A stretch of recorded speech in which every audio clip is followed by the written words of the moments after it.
never been here before, so I Ubered here today. I didn't ride in an Uber. I signed up as a driver, picked myself up. Yeah. Didn't know you could do that. You could do it. Didn't even have to wait. It was just right there. You got to work very smart these days because it cost me 8, but I made 4. So do the math. That's right. Straight to it. You ever see someone announce to a crowd that they're sober and everybody applauds? They say, good job. You're sober. Keep it up. That's great. Then you can say to that same crowd, hey, who's drinking tonight? Exact same reaction. It's like, who do we root for? I don't know. It's like, I'm sober. Woo! Let's drink. Yeah! It's like, can you root for both teams like that? It's really weird how we react to things like that because we do the opposite with drugs. You ever hear someone say, oh, I'm clean and sober, 10 years. We go, good job. Yeah, keep it up. That's great. One day at a time. Then someone says, I never touched a drug in my life. We all go, pussy. Hey, man, I grew up religious. I don't know if anyone else grew up religious. I grew up Catholic, or as it's known in the Bible, Hispanic. I always some people will say, hey, I grew up religious. I'm not anymore, though. They'll say that. That's always funny, which is just a nice way of saying they don't talk to their parents anymore. I don't know where you stand on this age-wise. You've turned a corner age-wise when your favorite porn star retires. You ever had that happen? Follow a porn star's entire career?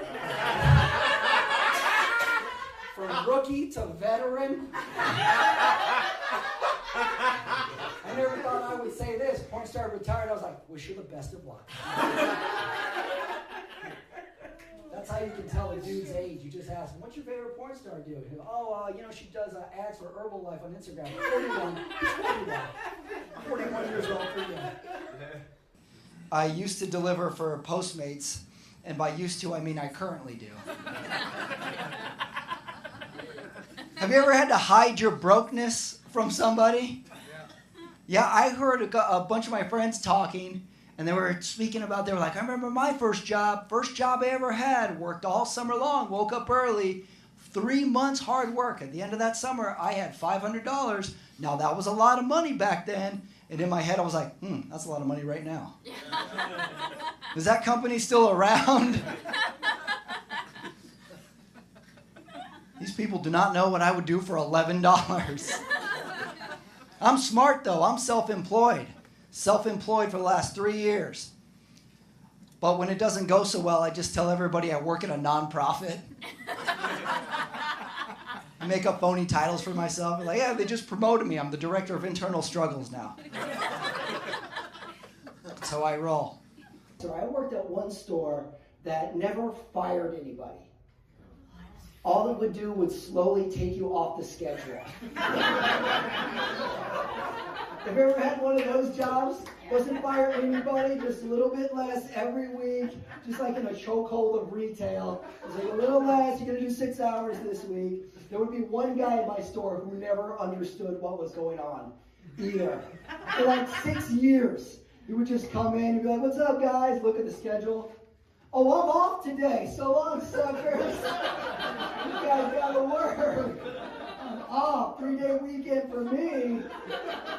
We have too many holidays. We have so many holidays. There are certain holidays that are coming up and people will get mad at the holiday. Have you ever told someone Valentine's Day is coming up and they get upset at the holiday? I told someone last February 14th, hey, happy Valentine's Day. They just said no. That was it. They get mad at the holiday. I've noticed the people who are the angriest at Valentine's Day is single women. That is a very tough holiday for single women, Valentine's Day. And some of my single women friends, they'll pull this one. Have you ever heard this one? And they say, hey, Valentine's Day is a made-up holiday, right? They just made up Valentine's Day. And I think, well, yeah.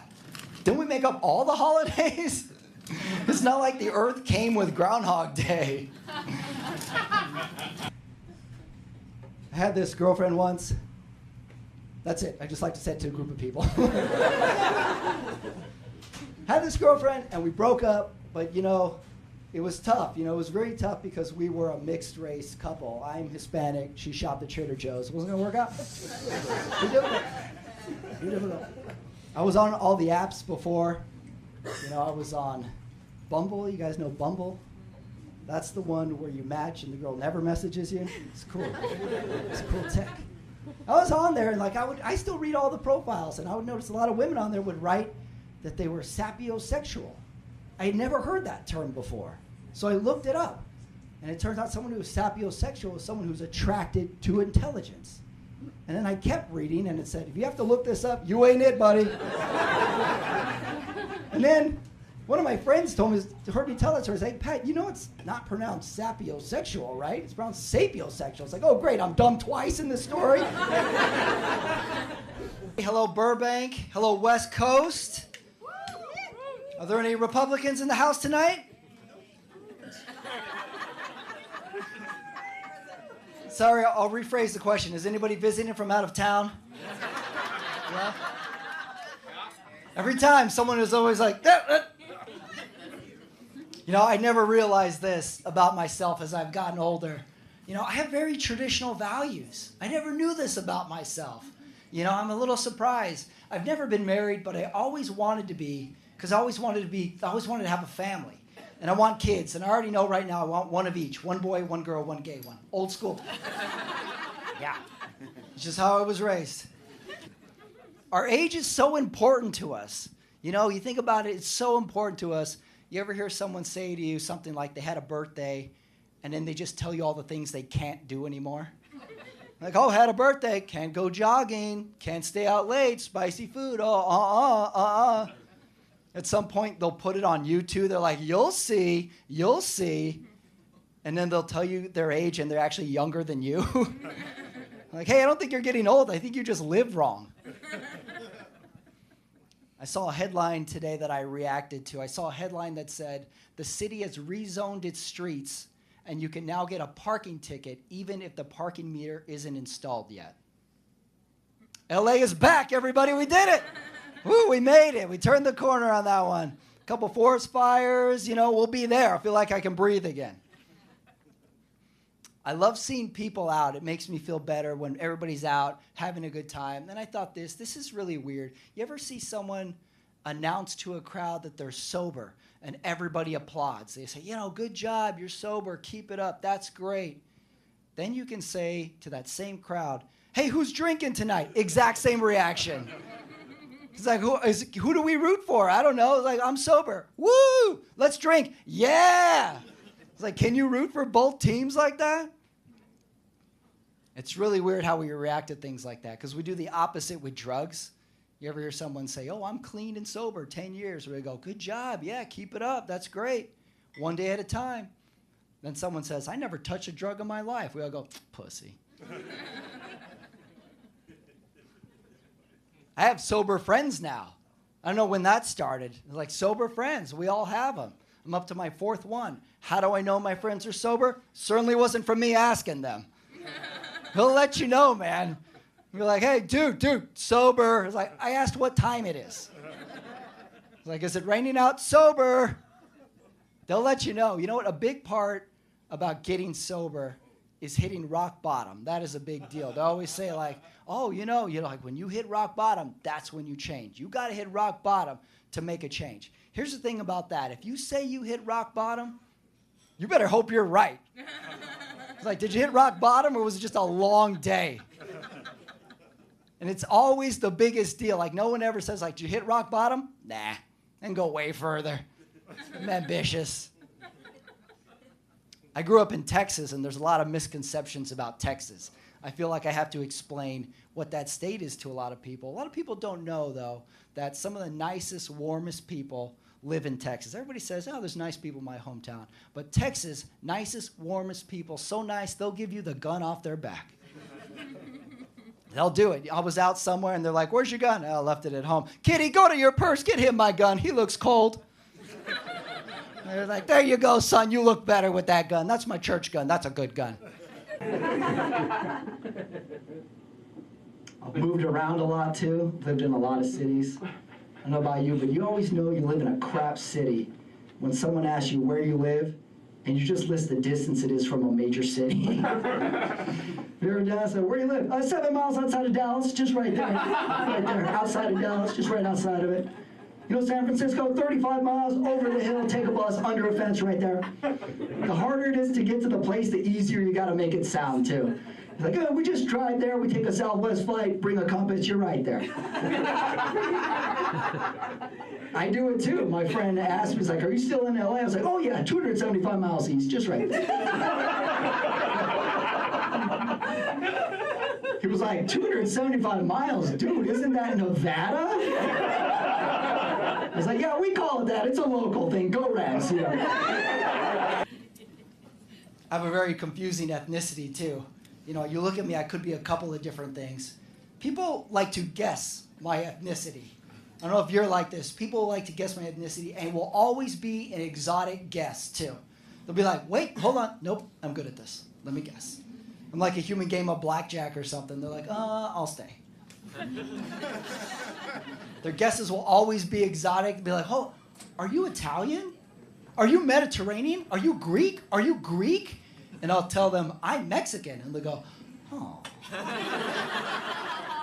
Like I bummed them out or something. My last name is Ramirez. I'm Mexican. People will instantly hear that, and they won't believe it. They'll say, like, Ramirez, huh? Hey, what's your mom? And I'll tell them my mom is Mexican. Oh. Hey, what's your dad? And I will tell them my dad is Mexican. And they'll say, well, you don't look Mexican, like it's a compliment. They say it like you would tell someone they lost weight. Like, hey, Patrick, not looking very Mexican today. It's like, I know, I've been working out, paying all my bills. It's weird. I'm going to keep doing it. Worst part is, I got the most trouble from my Mexican friends. They never accepted me either. They would call me names and stuff. They would call me a coconut. Have you ever heard that one before, a coconut? If you haven't, that is when you're brown on the outside, good credit score on the inside.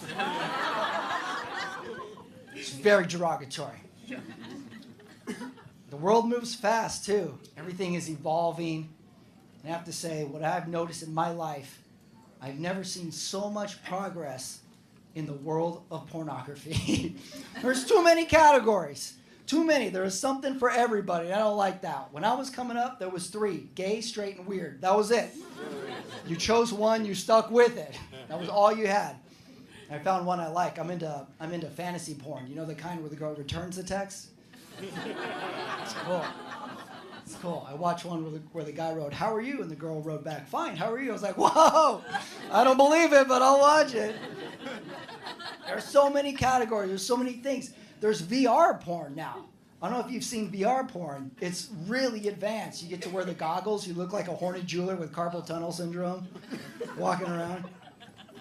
VR porn, virtual reality porn is so advanced. You put on these goggles, and wherever you look, the camera goes with you. You go right, it goes right. You go left, it goes left. Up, down, wherever you look.